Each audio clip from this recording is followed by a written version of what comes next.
Assalamualaikum warahmatullahi wabarakatuh. I am Bailani Asbla and my topic is about temperature. So, temperature, solar radiation o ang sikat ng araw ang unang pinagmumulan ng init na nagkokontrol sa temperature sa ibabaw ng lupa. So, sa madaling salita, ang init ng araw ang nagdidikta ng temperature sa ating paligid. So, sa gabi naman, ang temperature ay nakadepende sa kung gaano karaming init ang naa-absorb ng mga bagay or ng mga trace sa lupa at ng atmosphere sa araw.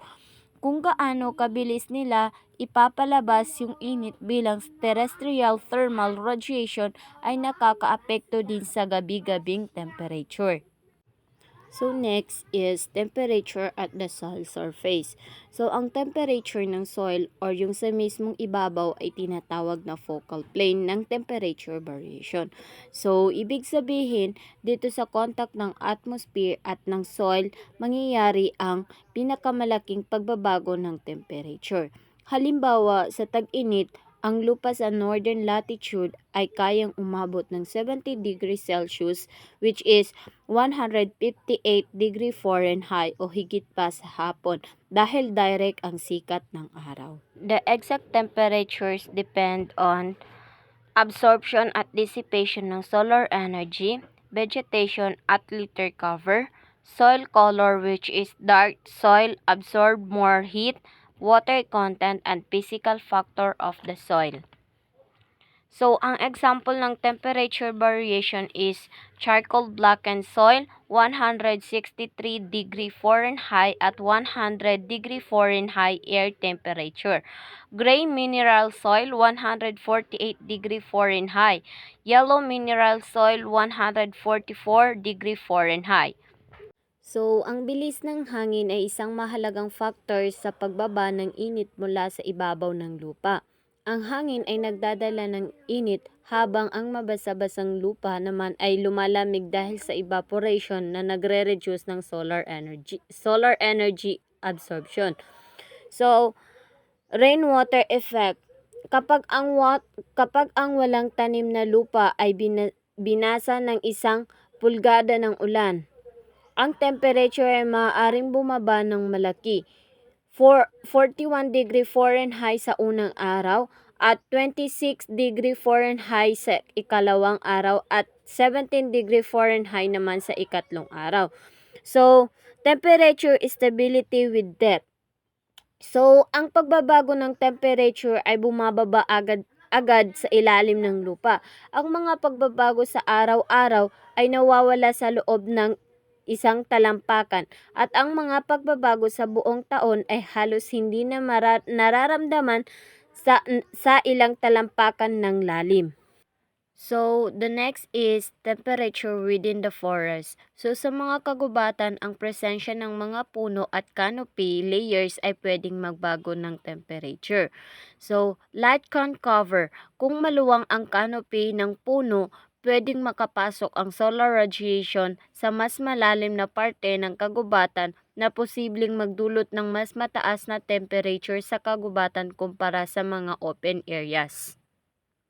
Pearson 1914. Sa Hilagang Arizona, ang isang ponderosa pine forest ay may average na temperature na 2.7 degree Fahrenheit na mas mataas kaysa sa mga bukas na areas dahil sa mas kaunting radiation loss at pagbaba ng malamig na hangin. Copper Basin Tennis Hearst 1948. Tuwing taglamig, ang temperature ng hangin ay 0.6 degree Fahrenheit hanggang 2.0 degree Fahrenheit na mas mataas sa deciduous forest kaysa sa mga open areas. Ngunit tuwing tag-init, ang temperature ay 2.1 degree Fahrenheit hanggang 3.5 degree Fahrenheit na mas mababa. So, sa Spring 1957, sa isang white pine plantation, ang range ng temperature sa tag-init ay 28.6 degree Fahrenheit sa kagubatan compare sa 38.8 degree Fahrenheit sa open areas at ang taglamig ay 34.9 degrees sa kagubatan compare sa 42.3 degrees Fahrenheit sa open area. So, Fowles 1948. So, ayon kay Fowles 1948, ang pagbabago ng temperature sa loob ng isang mixed conifer forest sa Sierra Nevada ay bumababa habang tumataas. Sa 120 feet, ang minimum na temperature ay 4 degree Fahrenheit na mas mataas at ang maximum ay mas mababa compare sa 4.5 feet. So next is temperature variation with topographic position. So concave landforms. Ang mga ganitong lugar ay mabilis maglabas ng init at nag-iipon ng malamig na hangin. Bilang result, ang mga lugar sa ilalim ng mga depression na tinatawag na frost pockets ay maaaring magkaroon ng temperature na 15 degree Fahrenheit na mas mababa kaysa paligid. Ang mga frost pockets na ito ay nagdudulot ng lamig sa huling bahagi ng spring o unang bahagi ng fall na nagpapa-short ng growing season.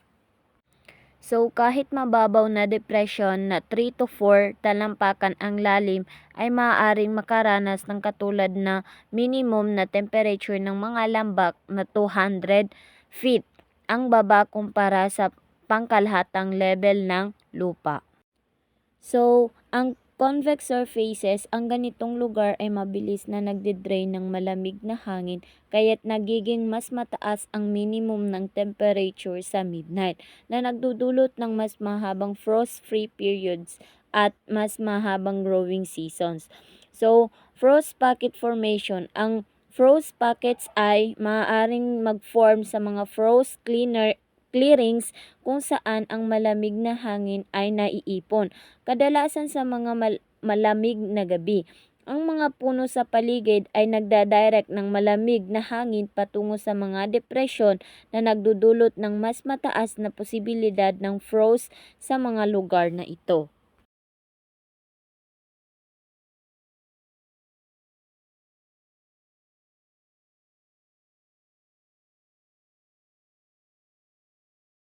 So next is effects of latitude and altitude on air temperature. So sa pangkalahatan, ang temperature ay bumababa habang papalayo sa equator patungong poles at habang tumataas ang altitude. Sa mga lugar malapit sa baybayin tulad ng Pacific Coast, ang temperature variation ay may maliit compare sa mga lugar sa loob ng bansa. So, ang location ng isang lugar ang direct ng hangin at ang distance nito mula sa mga anyong tubig ay nakakaapekto sa klima nito. So, sa silangang baybayin ng United States, ang mga bundok at pataas na lugar ay patayo sa baybayin. Mayroong halos pare-parehong pagbabago sa temperature mula sa tuktok ng Appalachian Mountains hanggang sa Atlantiko at mula sa Canada hanggang sa Florida. So, ang average ng annual temperature sa antas ng dagat ay nag-iiba mula sa higit sa 70 degree Fahrenheit sa latitude, 30 degree north hanggang 38 degree Fahrenheit sa latitude, 50 degree north. So, ang 1 degree ng latitude, 69 miles, ay kumakatawan sa isang average na pagbabago ng humihigit kumulang na 2 degree Fahrenheit. So, ang 1,000 talampakan ng taas ay kumakatawan sa isang pagbabago ng 3 degree Fahrenheit. So, sa west side of Cascades ay ang pangunahing hangin na nagmumula sa dagat ay nagbabawas sa pagbabago ng temperature. Ang average ng annual temperature ay pagkakaiba ng temperature ay mas mababa sa 1 degree para sa bawat degree ng latitude. Sa east of Cascades naman is ang mga kondisyon sa continent ay nangingibabaw na mas malaking pagbabago ng temperature para sa bawat degree ng latitude. Next is temperature variation with altitude.